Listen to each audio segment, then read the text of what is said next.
It is Friday morning. Must mean we're talking DFS football. We'll be breaking down the whole Sunday slate for week 4, all coming up next on the RotoWire Fantasy Football Podcast.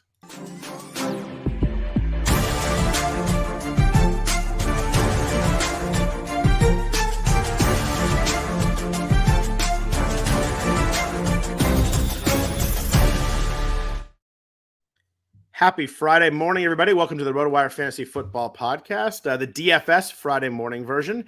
I'm Scott Jenstad, joined as always on Friday mornings by Ryan Belongia. If you could please rate and review the podcast, we do really appreciate that. Helps us a lot. Helps people find the podcast. Both really good things there. Ryan, it's week 4. My voice is mostly back after that disaster of me fighting through the podcast last week. I sound like a different person. Still a little bit of lingering effects, but doing better. How are you on this Friday morning, week 4? Oh yeah, I'm doing good. Ready for week 4. Week 3 was tough. Week 3 was good. Week 3 was good here. Okay, good. Then I'll pass it over to you. For me, I know you talked a bunch about Keenan Allen on here. I didn't end up playing Keenan Allen, and then I didn't have any Adam Thielen either, so I kind of got buried by those two at the end. But yeah, how'd it go for you? It was funny. I play less like actual lineups. Most people I play a lot of contests, but I only had 2 lineups. One was a disaster. I had 116 points, which is impossibly bad last week. But I went with the Jacksonville stack on that one, and that was a mess. By like halftime, I was like, yeah, this one's done. But my other team scored over 200 without any Miami running backs, which was even more impressive. And I almost flipped that team from Pacheco to Raheem Mostert, so it could have been really, really good. But I went to Herbert, Allen, Jefferson with Tank Dell and Sam Laporta.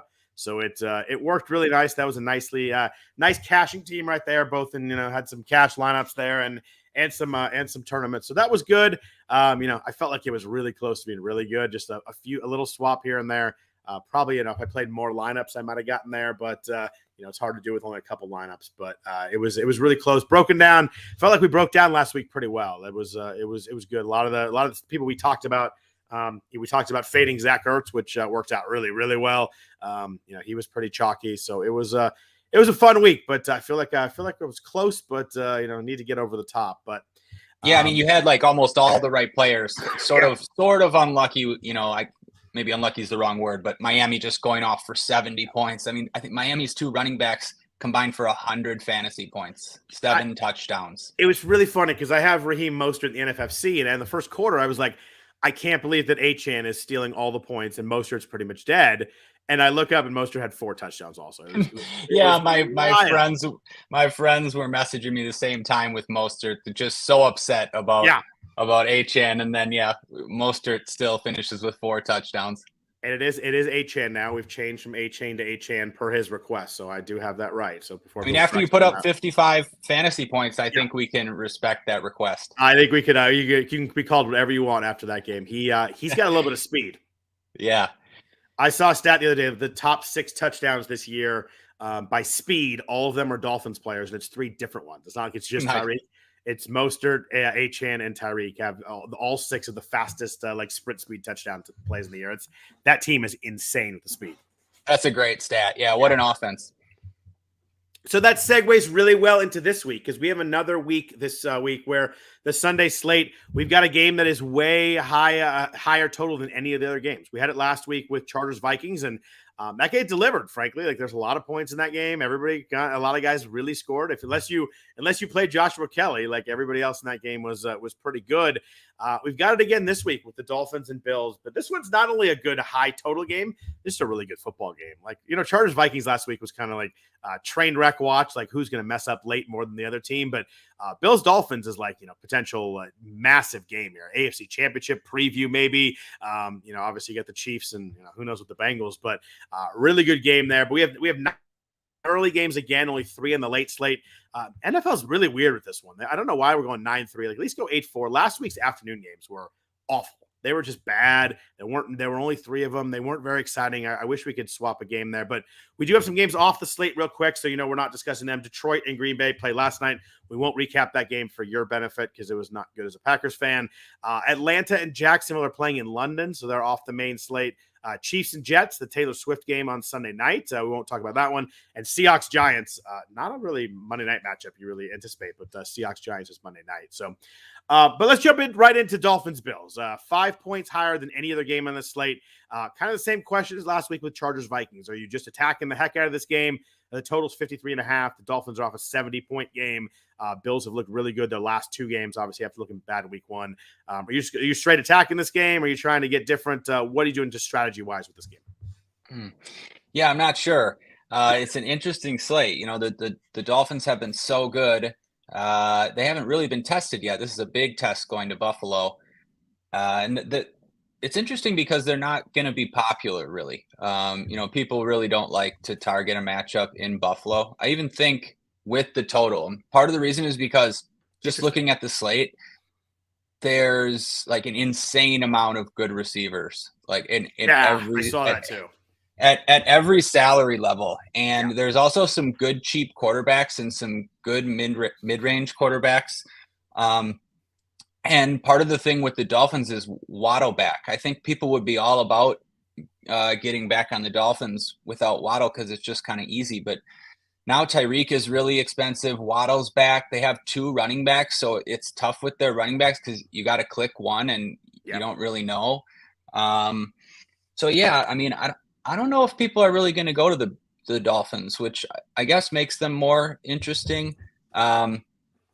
I like the Bills side for sure. I think people might be sleeping on Allen just a little as the most expensive quarterback. And just because of results, I mean, you look, he hasn't really had a big game yet. He hasn't topped 23 fantasy points. We're used to seeing him hit ceilings. Yeah. But they haven't been pushed yet at all. If they had that weird game on to open the season against the Jets, but then 2 blowouts, and you'd think the Dolphins can push them here. So I kind of like stacking the Bills just because I don't think Allen will end up being that popular either. There's just so many options below him. And Diggs as well. Like you'd think Diggs would be kind of popular, but when we get to receiver, you'll see that the other guys in that range are going to be more popular. So, that makes Diggs interesting. I have more interest in stacking the Bills, I think. Well, I don't know. How do you feel about that game? Yeah, as I looked at it too, I mean, I think the key point you made is that it's hard to really do too much because they're all expensive. It's like, I think last week we had you could play Allen Jefferson and you can get cheaper with somebody else. But it's just everybody in this game is expensive. At least the big name guys. The running backs aren't as much. I think the running backs are actually interesting. If you could pick the right Dolphin one, I think James Cook is interesting in this game too. Because I think the Bills are going to want to run the ball a little bit. I don't think they're going to want to fully go shot for shot with Miami. My lean was to go with the Allen Diggs stack as over the Miami stack, but I don't know, man. Mike McDaniel can flat out coach offense. They are really, really good. I think the other key is that unlike last week, we've got like 4 or 5 other games that are kind of in the 46 to 48 range. Like last week, it was like there was 1 or 2 games in there and then a bunch of the dregs. But there's a lot of games in here that you can see getting back and forth. Some of them are weird. Like Broncos Bears is 0-3 and 0-3 and 2 horrendous teams, but that total is 46. I think when you see a team, 2 teams that can't play defense, at some point someone's got to score. So you've got some interesting ideas there. We got Raiders Chargers at 48.5. Another interesting game there. We don't know who's gonna play quarterback for the Raiders. It makes that a little tough for the stacking aspect of it. Can the Raiders push the Chargers enough to score? But man, the Chargers offense, Justin Herbert was 40 of 47 last week for 405 yards. It was the highest completion percentage for a guy who ever threw 45 passes in the game in the history of the NFL. Like Herbert is unbelievable right now. Yeah, and I think, assuming Eckler's out again, I guess we don't know. I haven't really seen anything this morning. But I think he's going to be out. I think so too. I think Herbert in that Chargers spot might be my favorite spot for tournaments, at least one of them. I mean, now with Mike Williams out, you got everything going to Keenan Allen. He's just been crushing. I mean, 18 catches last week on 20 targets, 200 some yards. He even threw a long touchdoon. I was watching that game, and I obviously knew he was going off. And at some point, the announcer was like, "That's catch 16." I was like, "Holy crap!" Right. So at the 2 sites where I look at projections, he actually projects for more points than Justin Jefferson and Tyreek Hill, who are significantly more expensive. Right. So I like the idea of And Herbert's more expensive too. So Herbert's more expensive than we've ever seen him at 7,800. Yep. Which will keep some people off of him too. He's not going to be crazy popular. So I really like stacking Herbert, Keenan, and then one of the cheap wide receivers, either Palmer or Johnson. We'll talk about them both later. Yeah. And like you mentioned though, Jimmy Garoppolo, the news on him is pretty important. You definitely want him to play if you're going to stack that game. I do, at least. The Raiders receivers look really nice too. He's basically only throwing to two people. Yep. Adams and Myers. I mean, Adams had 20 targets last week too, and Jacoby Myers' numbers he's had 10 targets and 12 targets in both his games, and 7 catches, 9 catches. So, I mean, he looks like one of the better value options. So, I mean, yeah, that game looks great for stacking, assuming Garoppolo plays. You mentioned that Bears Broncos game is interesting. The players in that game project well. You got bad defenses and a high total. And then I don't know if we have good offenses there or not, but we're going to find out. Right. There's other spots too. I don't know. What other games are you potentially looking at to play some guys from? Okay. I don't know about stacks. Like, I don't think I'm going to just like fully stack any of these games, but there's a lot of interesting spots, like cheap quarterback pairings. All the way down Kenny Pickett at Houston. He's got receivers with good prices. Freiermuth projecting well. He's only 5,100. If you want to afford expensive running backs or multiple expensive receivers, Jimmy G makes sense if he plays.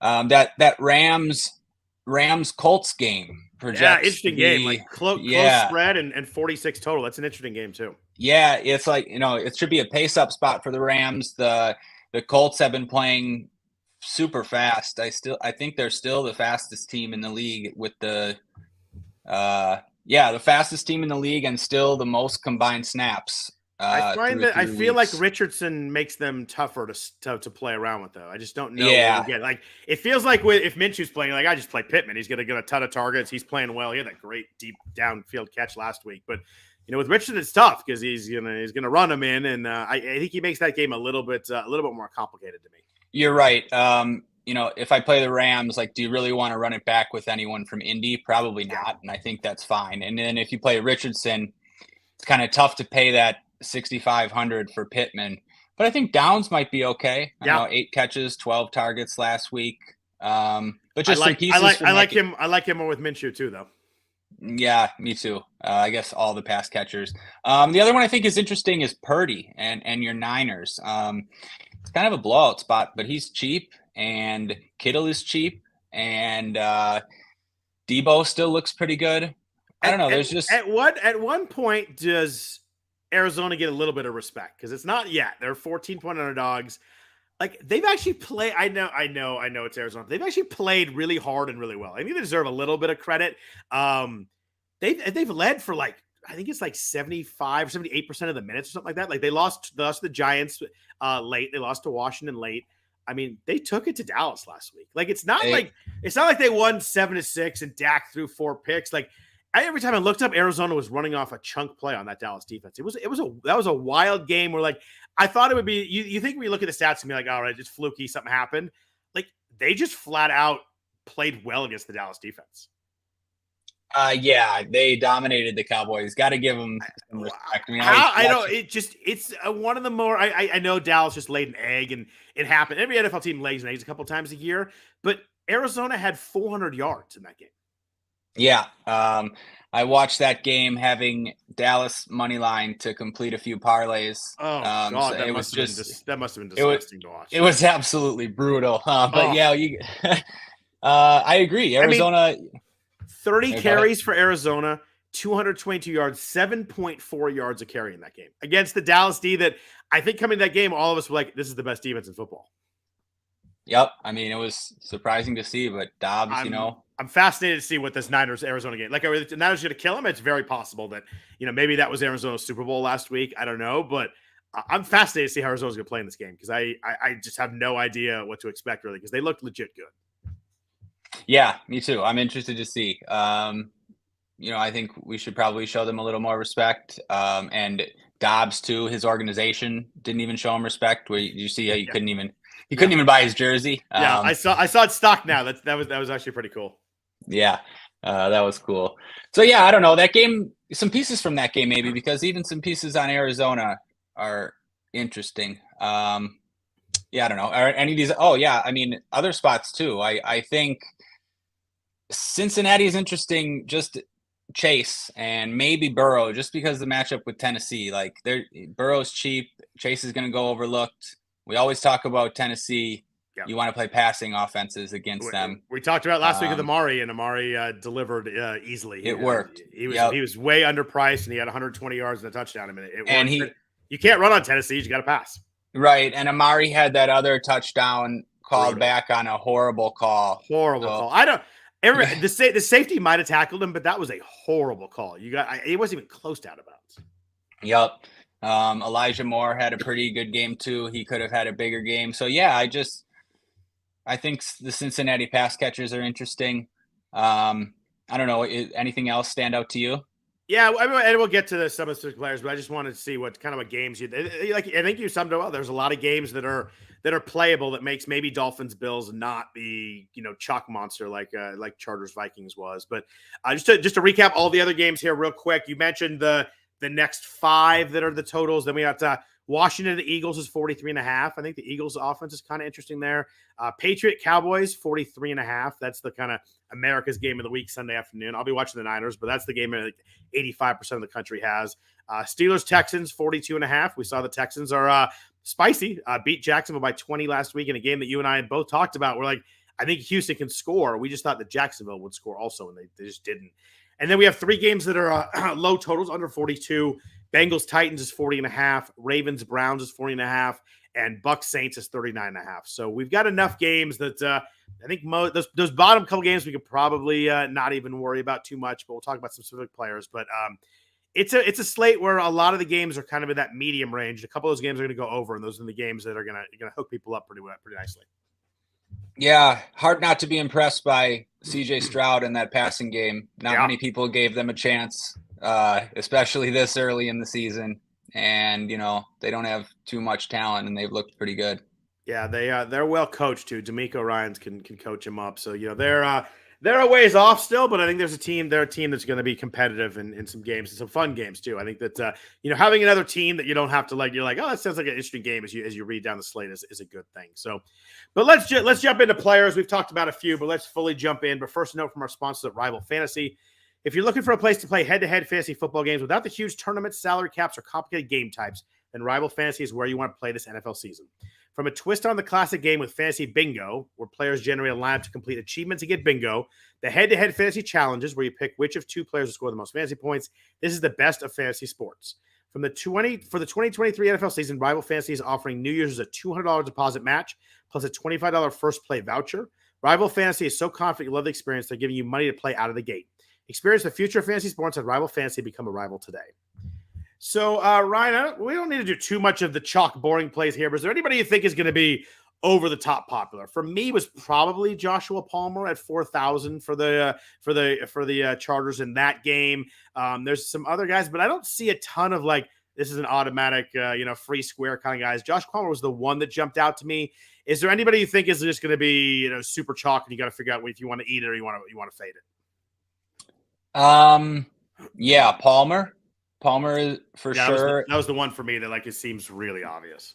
And then probably 2 more guys, Keenan Allen on top of Palmer, for everything you said. I think I have no problem just rostering both those guys in cash games, assuming Eckler's out. It feels very safe. So Keenan will be popular. And then at running back, Kyren Williams looks like he's going to be the most popular. Seems like a good cash game play. And that, this is because he played all the snaps again last week, all of them, and no other running back touched the ball.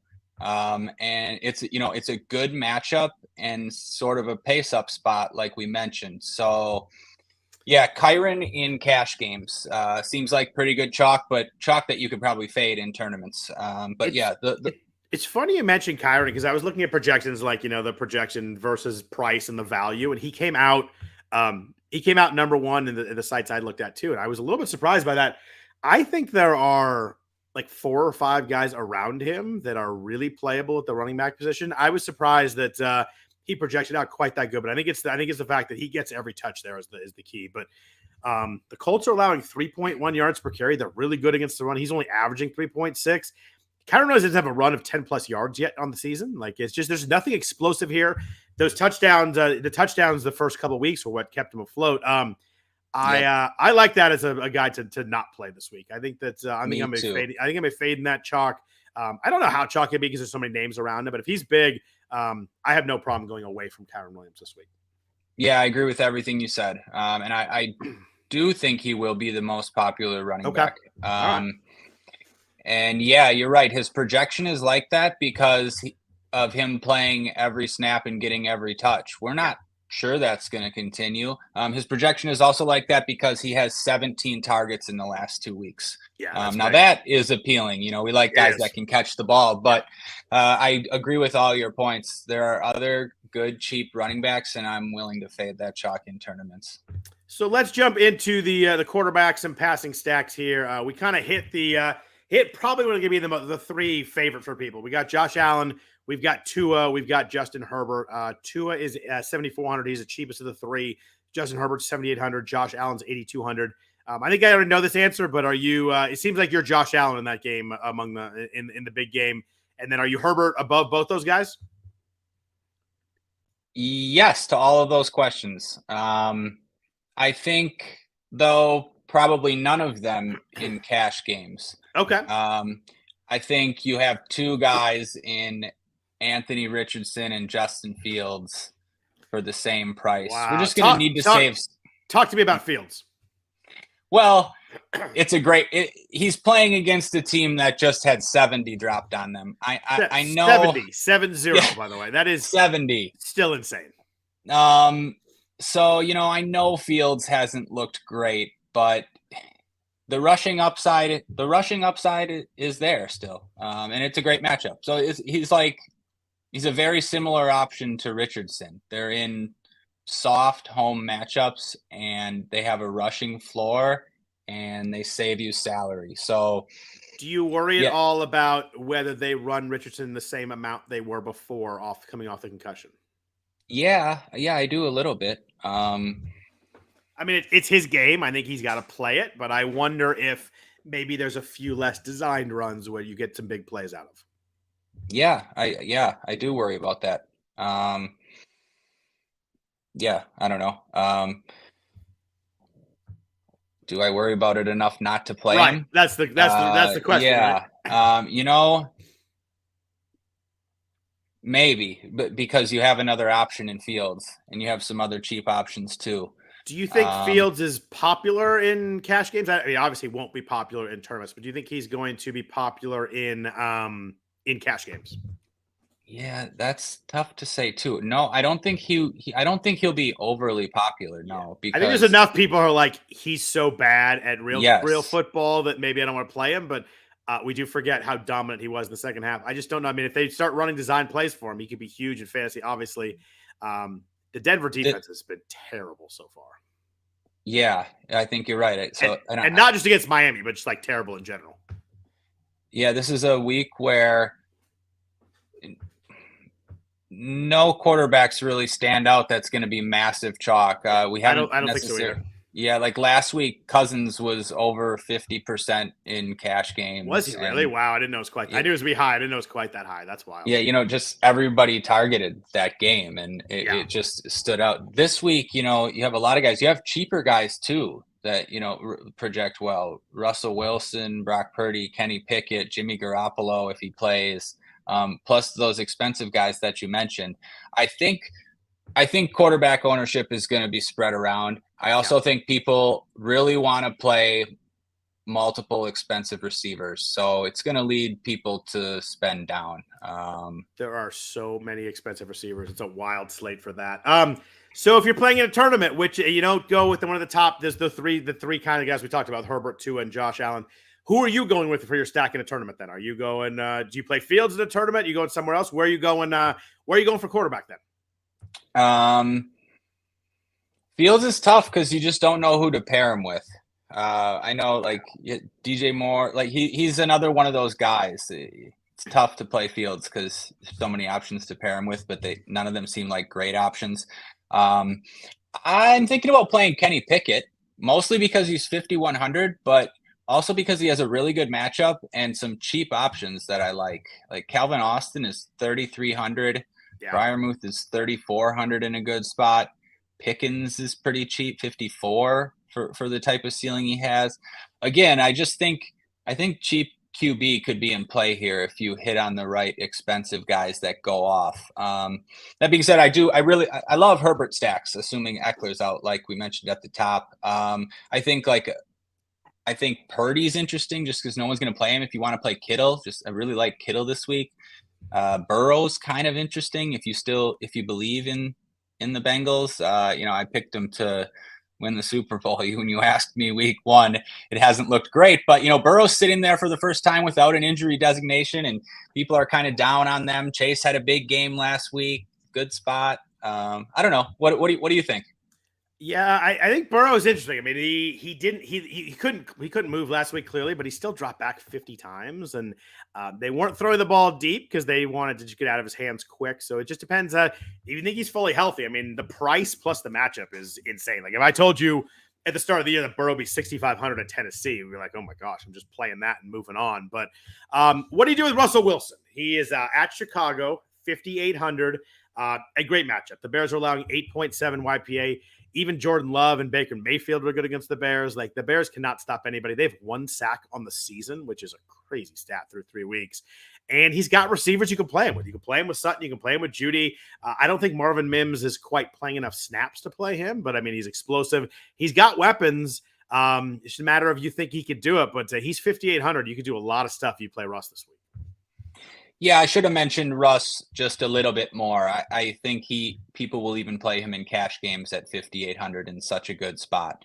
I'm just not normally a Russ guy. No, I'm not either. But wow, if you're ever to play him, it's this spot's now. It's a great spot. He's another one where it's tough. Do you want to pay that for Judy, who's still got a questionable tag? If not, who do you play him with? You mentioned it's tough to play Mims. It's also tough to play anyone on the Chicago side. that is the problem there. I can't believe Judy's 6,600, by the way. Yeah, I mean, how can anybody click that? I saw that. I'm like, everybody's going to click Sutton instead, but he's 1,300 less or whatever it is. So my last question on quarterback before we jump into running backs, I feel like we've kind of hit the quarterbacks either at the beginning of the show or now. From what we've said, is Jalen Hurts like 2% owned this week?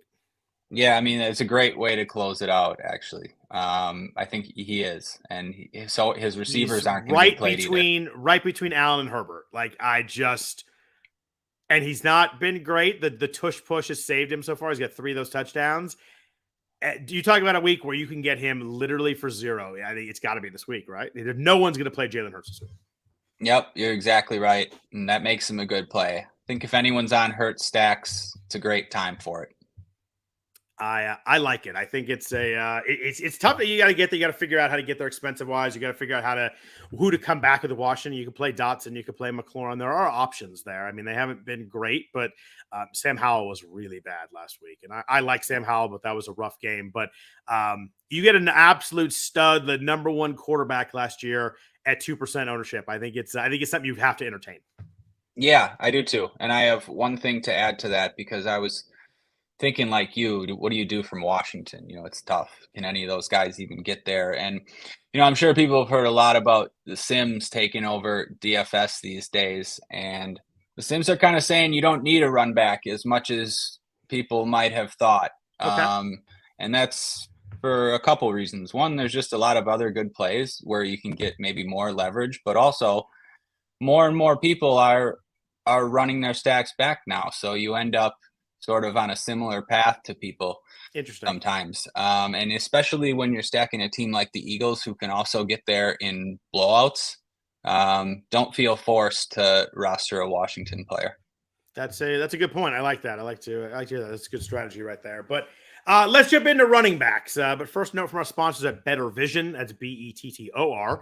I think we can all agree that fantasy sports are awesome. So is daily fantasy and sports betting. That's why we have so many friggin' accounts. What's not awesome is going to a bunch of different apps to find the best odds and manage all your fancy lineups. Enter Bettor Vision. That's Bettor Vision. Bettor Vision is the only app that syncs all your fantasy, DFS, and sportsbook accounts in one place. We only show you the best odds for every bet, so you always get the best value. And our dashboard is the only one-stop shop to track all your fantasy matchups, DFS picks, and bets. Visit bettervision.us to download Bettor Vision today. So, Ryan, it's funny. You mentioned how many expensive, good receiver options there are. I find it's kind of the opposite at running back this week. It is the guys over 7,000 at running back this week. I'm just going to use 7,000 as kind of the benchmark there. You've got Derrick Henry off the brutal game last week. So he had 20 yards. He's 7,000. Josh Jacobs has been struggling. Tough game script here, too. He's 7,100. Tony Pollard is 7,800. I think that people will play him. Eckler is likely out. He's 8,500. And then you've got Christian McCaffrey at 9,200. I couldn't believe it. I saw that. I clicked up like, oh my gosh, he's 1,400 more than Pollard. I mean, I know it's Arizona. It's a perfect game script. McCaffrey's awesome. What do you do with expensive running backs this week? I found it to be a weird situation this week. Yeah, me too. And I find it tough to get to McCaffrey for 9,200. Yeah, it's just, you don't know if Arizona can push them enough. And also, that's an expensive. McCaffrey has to score a lot of points to outscore those receivers. There's just so many receivers this week too. So yeah, I think it's tough to get to McCaffrey. I agree that Pollard's a good play. But yeah, after that, no, I think I'm looking at paying down, or at least, yeah. Yeah, there's a ton of options in the 5,000 and 6,000s. I think everybody's going to kind of live there too. I think that if you like Henry or Jacobs, like he's going to be very, very under-owned. It's hard for me to get there. I need to see it from Henry. Their offensive line sucks. You want to bet in a bounce back with Henry, but Cincinnati's a pretty good defense. The Titan offensive lineman, he's getting hit the second he touches the ball. He's averaging 3.2 yards a carry. He's Derrick Henry. You got to think there's a bounce back coming, but man, I find a hard time paying for it. Me too. I just couldn't click it, and I wanted to, because me too. I'm trying to play Chase, and it just makes sense. But yeah, I can't do it. My advice would be if anyone out there still can play Derrick Henry, pair him with Chase, and then you can play whatever lineup you want, because just no one's going to do that this week. Yeah, I agree with that too. Pollard's wild. Pollard leads the NFL in touches, and he's kind of been different than what we expect so far. I mean, it's only been 3 weeks, but he's a ton of touches, but not a lot of explosive plays, which is kind of the opposite of what we thought coming in. We thought, maybe they'd limit the touches, but he'd have a lot of explosive plays when he plays. I think they're coming. I think with that volume, the explosive has to come, and I think they'll ease back on the volume a little bit. But he had 26 touches last week after having 32 the week before. The yards are there, and they were trailing that whole game last week too, and he still had a lot of touches. So I think Pollard's the one in here you can get to at 7,800. I'd love to play McCaffrey, but 9,200, I found a hard time finding any lineups I could kind of squeeze it in for. Yep, I agree. So the mid-range running back is going to be very important this week. Is kind of what we come down to really quick there. It's very clear from talking about the top guys, and there's no uber cheap guy either, I don't think. But we've got a range in here from 50. I'm going to call it 5,500 to 6,500. That is going to be very popular. A lot of people are going to click two guys from this range. Mostert 6,500, James Cook 63, Zach Moss 6,000, Kyron Williams 6,000, Madison 5,800, DeAndre Swift 57, Achane 57, and Javonte Williams 55. I feel like I named a bunch of names, but that's like 7 or 8 guys. I think a ton of teams are going to have 2 guys from those 8 guys right there. Yeah, me too. And throw Miles Sanders in there too. Okay. Just because he's the same price and he projects well. So yeah, I agree. I think most lineups are going to have 2 guys from that range. So who do we take then? Okay, well, I really like James Cook. You mentioned him when we were talking about that game. I think he's looked like the real deal so far. He hasn't got in the end zone yet, and that's a little bit of a worry because he's probably not going to get the goal line carries. At least we've seen that so far. But he has so much upside in the passing game, and he's due for a long touchdown as well. Also, I want some exposure to this game, and I'm not sure about getting to the passing stacks. I think Cook is a really good way.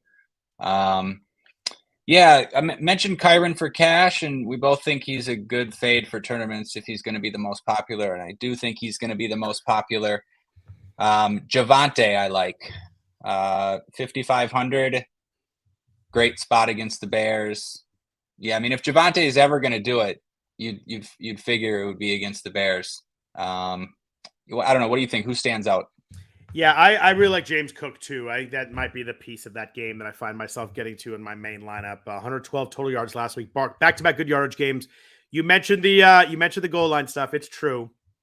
They have 12 carries inside the 10-yard line. He has 3 of those 12. They go to Latavius, they go to Damian Harris. But I think that, as you said, I think he's going to hit a big one here at some point. But they're using him a lot. I think that you put the ball in hands that much, he's going to hit a big play or two, and I really like that. And I think that you're just going to be so many points in the action in that game. I'd love to get a piece of that.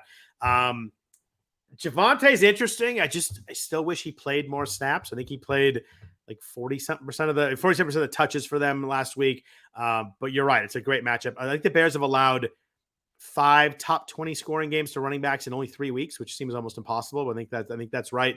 I really like DeAndre Swift at 5,700 for the Eagles. We talked about if you want to get different, you go with Hurts, but I think Swift is the way to go here. Another good game. He had 16 carries for 130 yards on Monday night. I think he would have been higher priced if that game was not on Monday, coming off the now 2 good games in a row. The problem here is we still have Kenneth Gainwell. He still had 15 touches last week. He's not involved in the passing game yet, but Washington's kind of middle of the pack against the run. It's a good game script. And I just think DeAndre Swift is really good. And in this offense where you've got Devontae Smith, you've got AJ Brown, you got Goddard, you got Hurts, like you can't focus on him. And if you're a defense and you see clips and like you look at the all 22 on Philly and like Swift touching the ball and there are just gigantic holes everywhere. And I think he's a talented guy that can take advantage of that. Some guys can't. I really like DeAndre Swift for 700. I think that the yards will be there. You just hope he hits a big touchdown and it works really well. So Swift is my favorite here at 5,700. Yeah, you sold me completely. I think he goes kind of overlooked too, actually, because pretty much all these guys project better. And yeah, I don't necessarily agree with that. I'm with you. Swift has looked great. And people don't like that Gainwell's there and that Boston Scott is back and, his questionable usage week 1. But you got to think the Eagles have seen that he is their best running back, clearly. So, yeah, I'm with you. There's one guy I like for just a hair cheaper. I think it's a pretty good spot for Jerome Ford, actually. It was a bad spot last week, but he got there with 2 touchdowns against Tennessee. This week, he gets a Ravens defensive line that just got crushed by Zach Moss. I see the Ravens defensive line ranked 31st against the run right now. I feel like everybody in Baltimore is hurt. It's crazy. Yeah. And so, Kareem Hunt banged up already. Yeah, no one's really going to play Ford here. I think it's kind of an interesting spot. Yeah, I think he goes under owned too, just with there's so many guys like right around him. He's 5,400. He had the 2 touchdowns last week. So what do we do? There's two situations I want to ask you about before we jump out of running back. But what do you do with Miami? I mean, they had 8 touchdowns between the 2 running backs last week. You can't ignore that. Mike McDaniel is calling up all kinds of crazy stuff. You could tell last week he's like, all right, I'm going to get Tyreek Hill for a couple plays. You're going to double him. Now I'm just going to unleash my running backs. They're both fast. Mostert is 6,500. 2 big games in a row. He caught 7 passes last week. Like, if Mostert's going to catch 5 to 7 passes, like, my God, it's just insane because he can do something with every play. And then we've got Achane at 5,700. He hit 233. He's not the 4 touchdowns. He had 233 total yards last week too. He had 3 plays over 25 yards. He's a boom bust guy, obviously, but I have to think McDaniel gets some touches. What do you do with these 2 guys this week? Yeah, I don't know which one to pick. I don't think there's a way to know which one to pick. I mean, no. If they're the same price, you just go Mostert because he's probably more touches, but he's $800 more expensive. But man, I mean, this offense looked insane.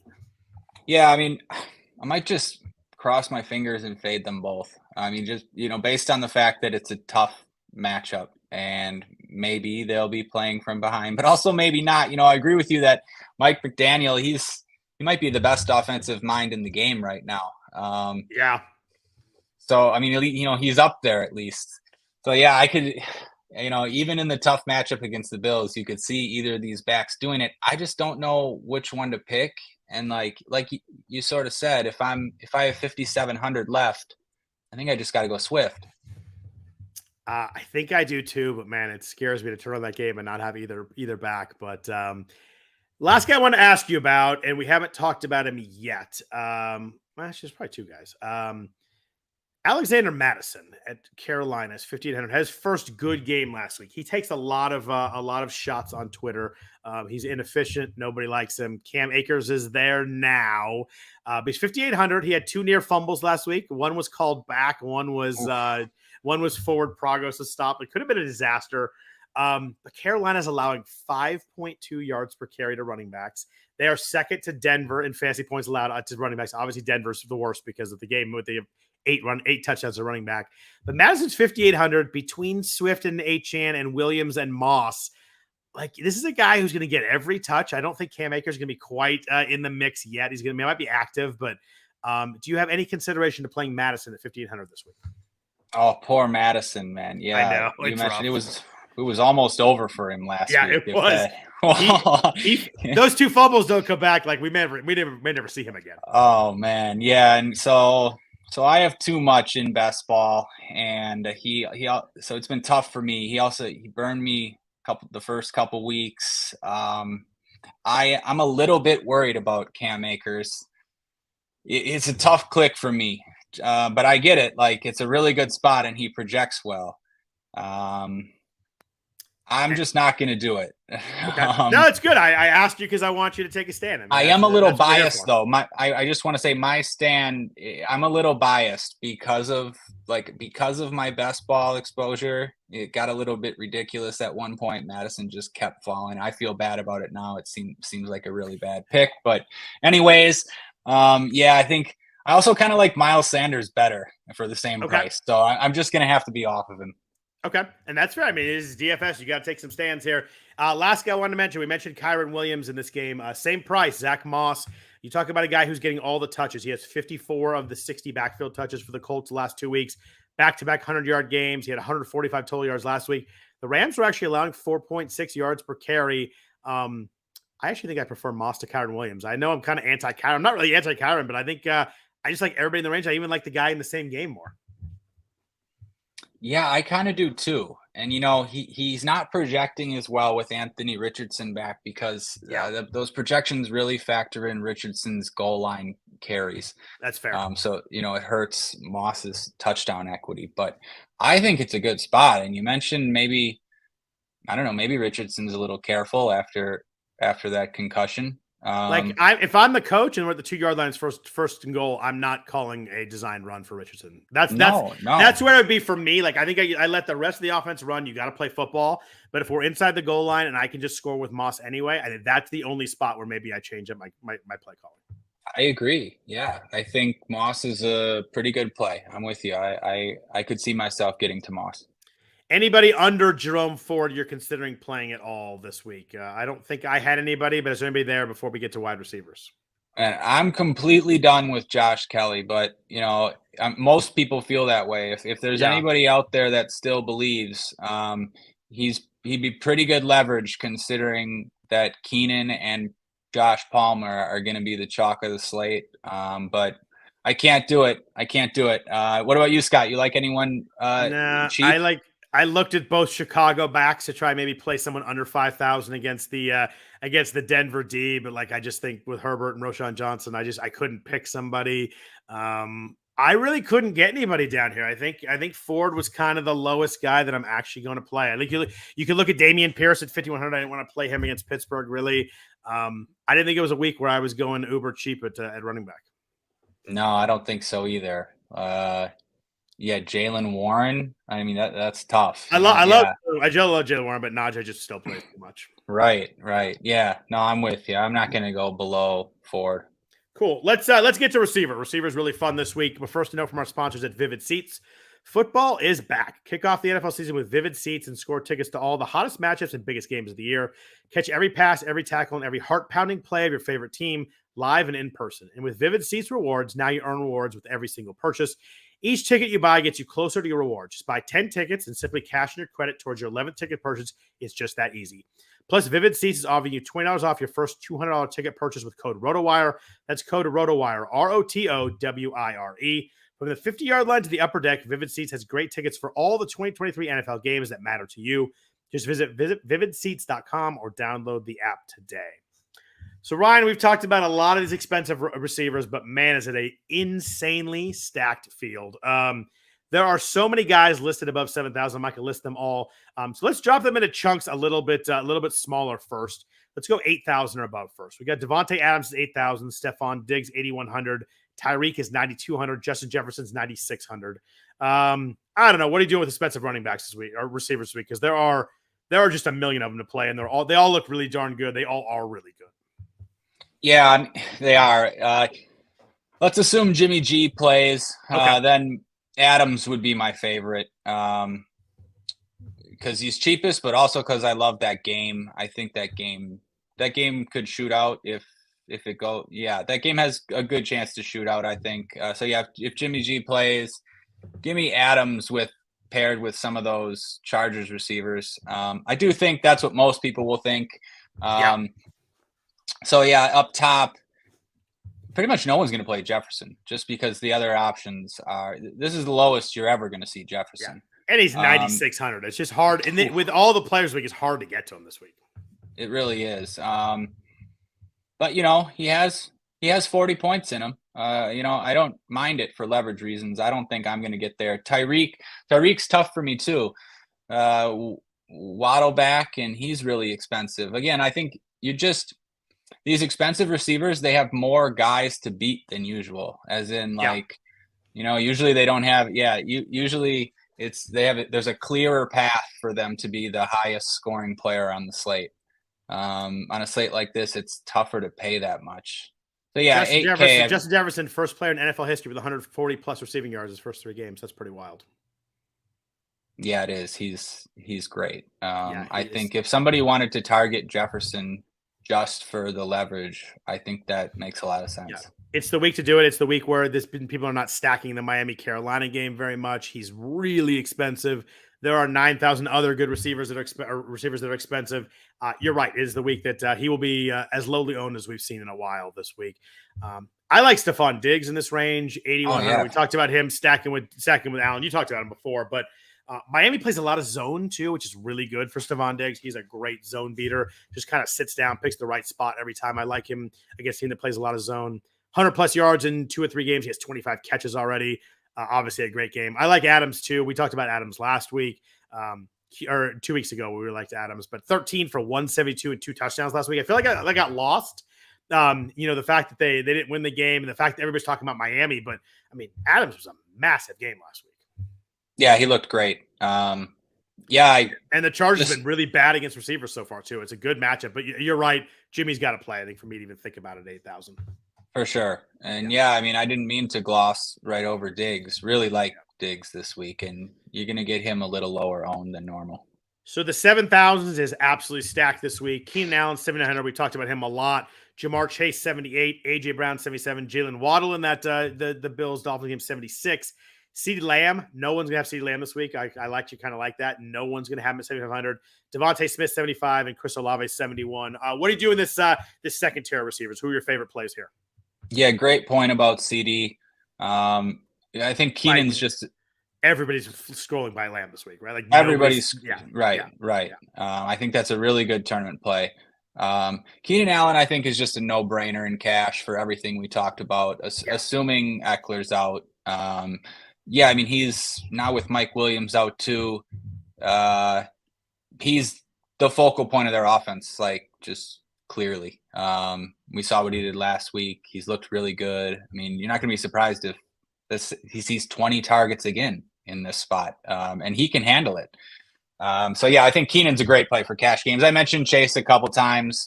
Really like Chase for tournaments just because all those other guys we mentioned are going to be twice, if not 3 times more popular than Chase. And on another slate, with a healthy Burrow, people would be targeting this Titans pass defense. They always do. So I still want to target it. So I like Chase. I mean, and then AJ Brown, how can you not like AJ Brown at no ownership?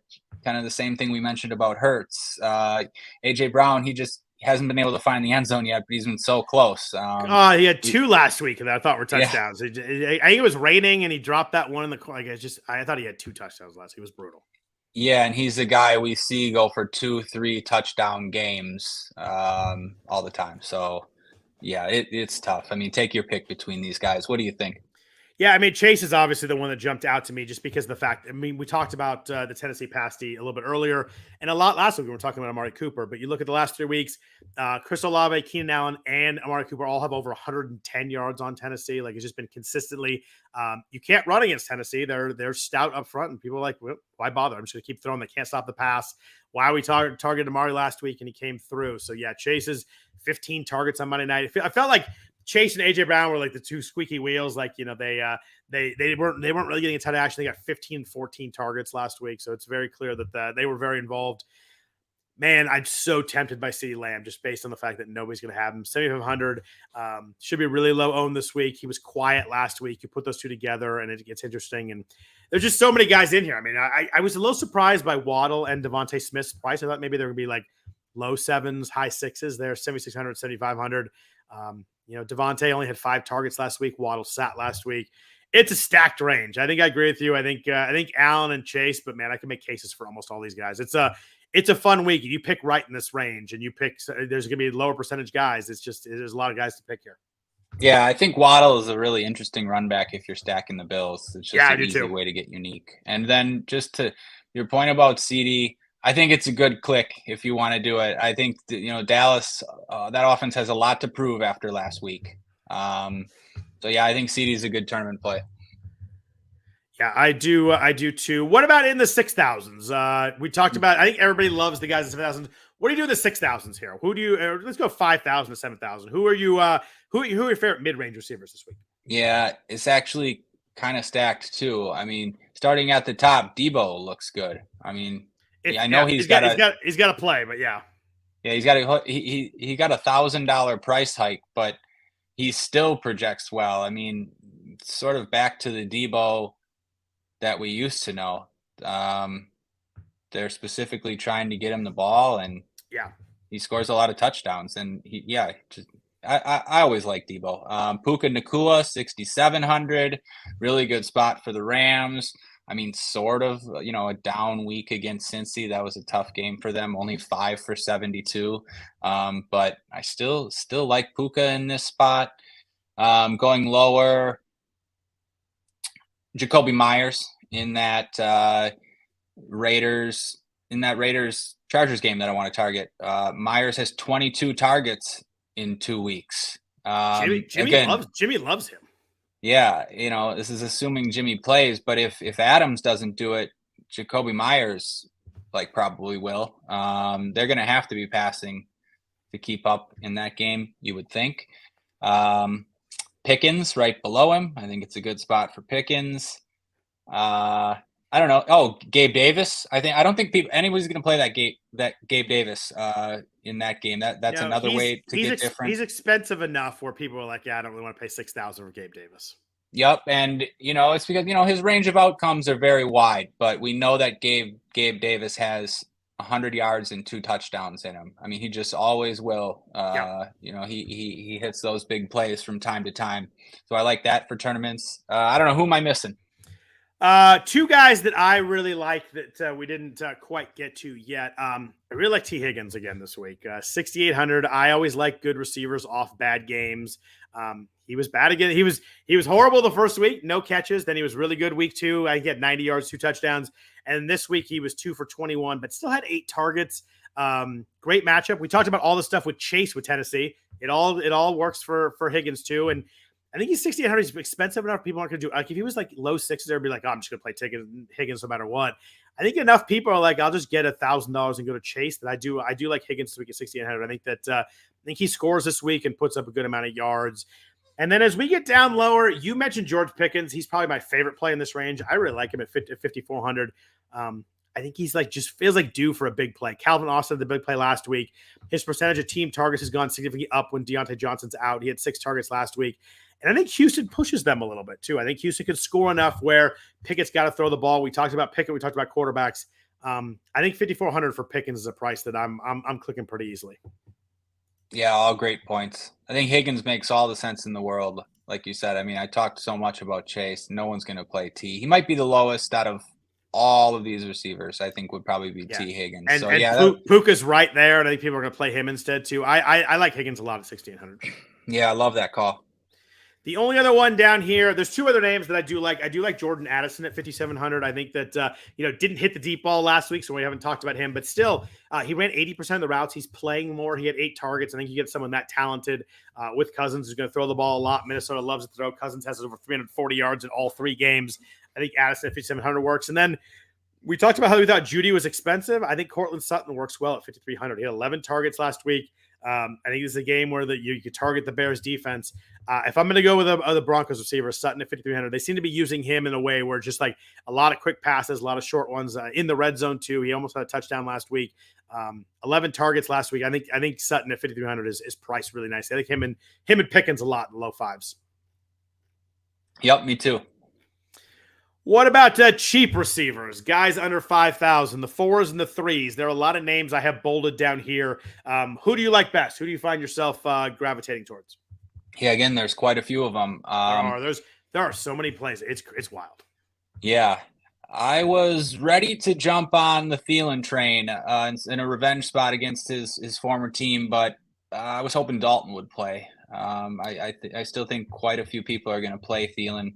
I don't mind it. But I might look to other spots. I think for the same price, Tank Dell still looks pretty good. Yeah, he's up 1,000, but he's still really cheap at 4,600.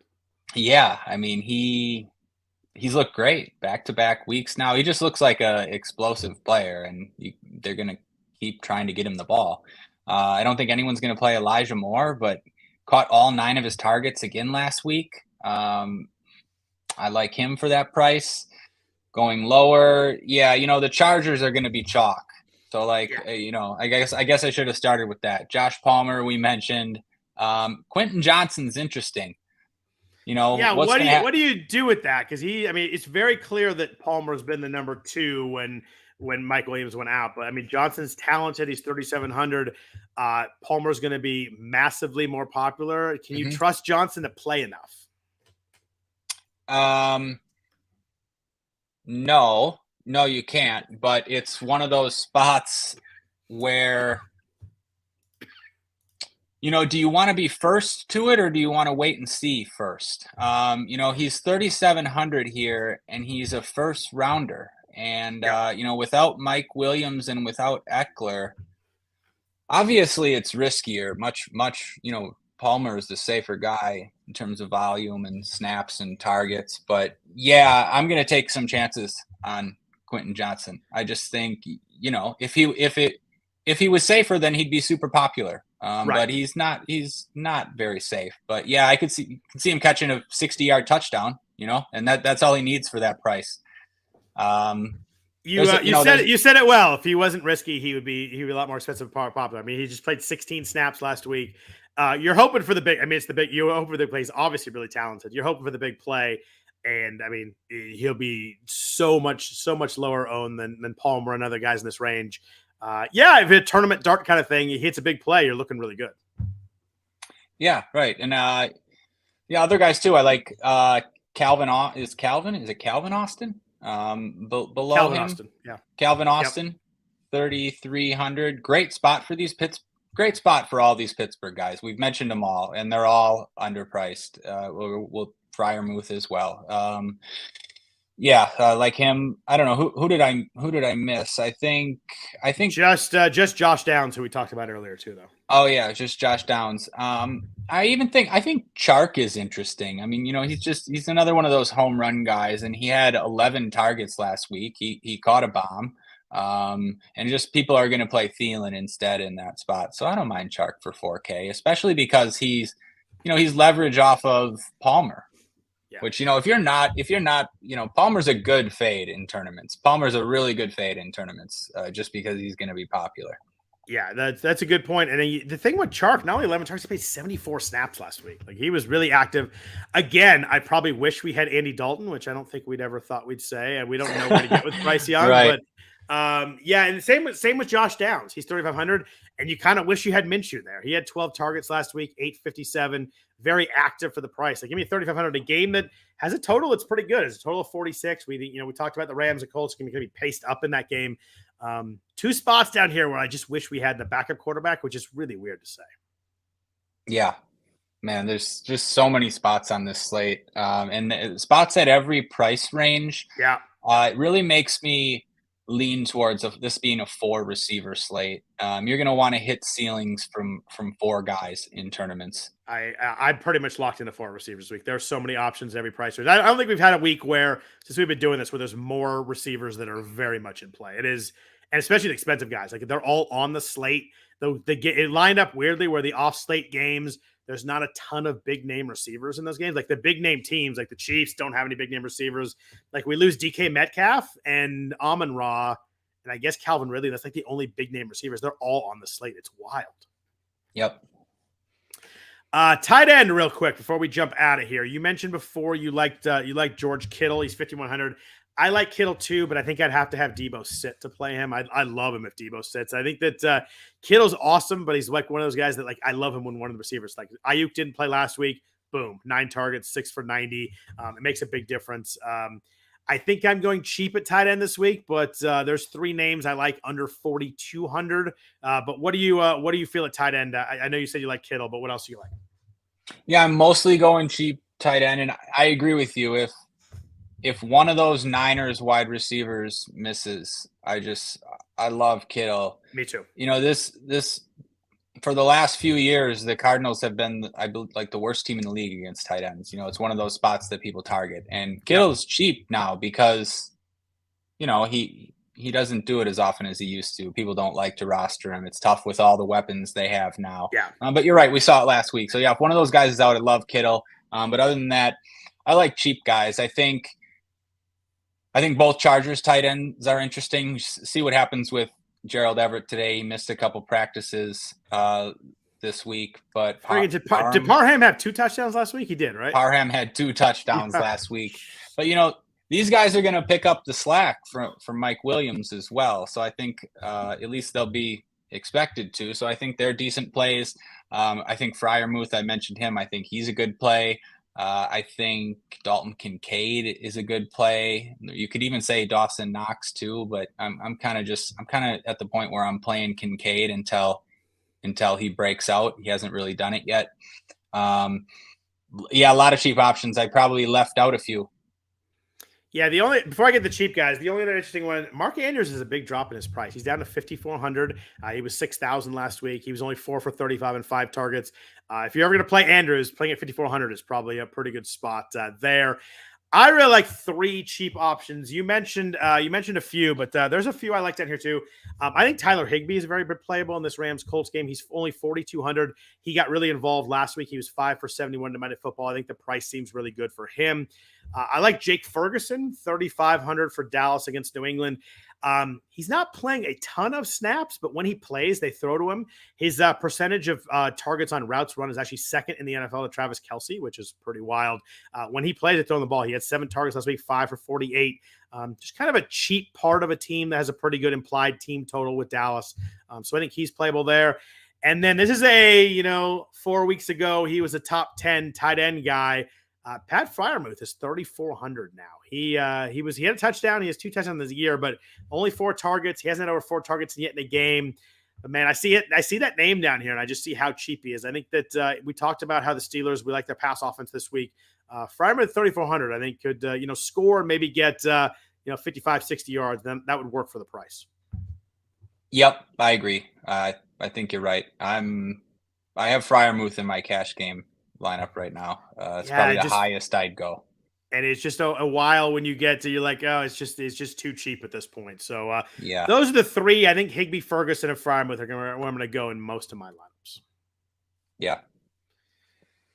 Defense before we jump out of here. Tell me who the defense is to play this week. I got a couple I like in the cheaper range, but I think Eagles and Cowboys in the expensive range are easy, but they're pricey. It's hard to get to them. Eagles against Washington, Cowboys against New England, 41, 4,000. Find me a defense that's going to win this week. Okay. My favorite defense for cash games is the Browns. That was one of the 2 I had bolded. I like it. Yeah. I think their defensive line looked really good. Specifically, Myles Garrett is just Dude, a how nightmare. fast does he look for his size? It's Oh, crazy. yeah, and then at home against, I never mind playing defenses at home against Lamar. He's got turnovers in him, and especially they don't have J.K. Dobbins, and I think there's sacks and turnovers there for the Browns D. So I like them. I think there also might be sacks and turnovers for the Colts D. For just $100 more at home against Matthew Stafford. I was looking at those two. What about you? Yeah, there's actually some cheap ones I like this week. I had the Browns bolded too, along with two others. The Baltimore line's beat up too. They allowed 4 sacks last week. You're right with Lamar; he can turn it over.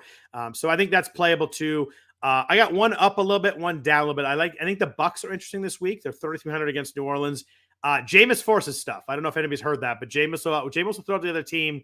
The Bucs struggled against Philly, but it's Philly. Everybody struggled against the Philly offense. They're impossible to stop. They had 6 sacks against the Bears week 2. So I think that the Bucs get a little frisky this week. And I don't think anybody's going to play them at 3,300. I think it's going to be in that range where you either go up or you go down. So I think nobody has them and they're a good D.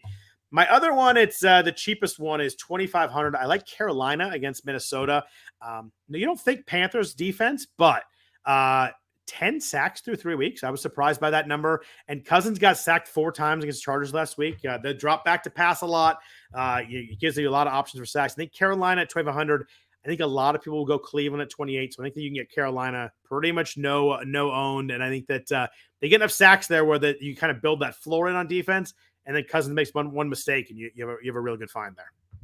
Yeah, I like both those calls. I forgot about it's a perfect revenge spot for Jameis at home against Tampa. It really is. He's gonna be chucking it everywhere. He's gonna want revenge in a big way. Jameis is great. I love Jameis. Yeah, I mean, we mentioned all these other cheap quarterbacks. If somebody wants to click Jameis and Olave, there's all the leverage you need. I mean, I don't think I'm going to do it, but you come back with Evans or Godwin. You got options there. I don't think I'm going to do it either. I don't see that game really getting too explosive, but Jameis is going to sneak some in some tight windows. Yeah, and then I don't even know.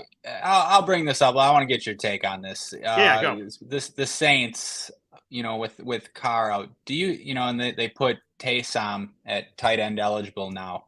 Is that interesting at all for 4,500? I don't know. It's weird because I think he was there last week, right? And they priced him up this week. I think he was like 3,700 last week, and I thought about it. Man, I just think that you're just kind of hoping for a miracle at that point. You're hoping, I don't know. He played 18 snaps last week and he had 1 target. I don't know what we're really doing here. You hope that they get last week. The theory was you hope they get near the goal line and they had guys out. Jamal Williams was out and Kamara wasn't back yet. And with Kamara there, I'm not playing at 4,500. I'm not playing a guy that, he has to you have to get that trick play touchdown or he has to throw one. I think you're right. No, I'm not doing it. There are weeks where he will make me pay for it, but man, I'm not paying for it. If he was 3,000 maybe, but 4,500, there's no way I'm paying for it. No, I'm not either. I just saw the same thing as you. I saw him weirdly priced up, and I'm like, oh, do they know something? Is Jameis, going to cede some of the snaps to him? But I mean, no, I can't do that either, especially with Kamara returning. I wonder if they did that to get him to the quarterback min price, just in case something happens and he ends up playing quarterback. But I don't know what. But I was shocked that he went up 800 from last week or something like that. Yeah, it didn't make sense. Yeah. It is a fun slate. I think this is probably the most fun DFS slate so far this year. There are so many ways to go. I think we kind of hit all of them. We definitely made it clear who our favorite plays are, so hopefully that helps everybody out. Ryan, anything else before we jump out of here? No, I think we covered it. Beautiful. Want to thank everybody for listening. We really do appreciate that. It helps us out a lot, obviously. If you could please rate or review the podcast, that helps. Also, you want to follow Ryan on Twitter. He is at Ryan Belongia. Belongia is Belongia. I am at Scott Jenstad if you want to hit me up there. Baseball season's over, so we'll be not talking about that. So you got full football attention here for a month till the NBA starts. So it's a good little window for the NFL here. Want to thank everybody for listening. Hope everybody's a really good week 4. Back at you next week talking week 5. Hope everybody's a great week and take care. Thanks, Scott. Good luck, everybody.